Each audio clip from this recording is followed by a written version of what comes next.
राजकीय वर्तुळातले जेवढे गद्दार भ्रष्टाचारी आहेत ते सर्व भाजपात आहेत असा हल्लाबोल आदित्य ठाकरे यांनी शिवसेनेवर टाकलेला आहे। शिंदेंच्या शिवसेनेवर यासह अजित पवार आणि अशोक चव्हाण यांना देखील आदित्य ठाकरे यांनी टोला लगावलेला आहे। राहुल गांधींना पंतप्रधान बनायचं तर त्यांनी भाजपात जावं असं देखील आदित्य ठाकरे राहुल गांधींना सल्ला देत आहेत आणि एकूणच भाजपला कानपिचक्या लगावत आहेत।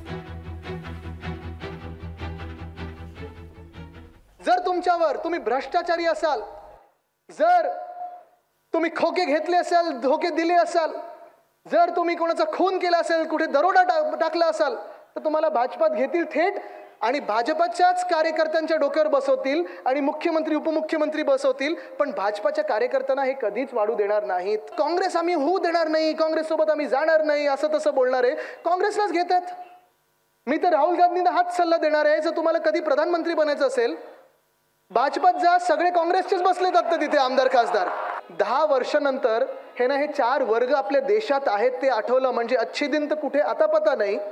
पण प्रत्येक निवडणूक आली की टॅगलाईन बदलायची, अब की बार 400 पार, अब की बार हे पार ते पार। भाजपाने आता कॅम्पेन बदललेली आहे, अच्छे दिन आएंगे हे सांगायचं बंद केलं त्यांनी।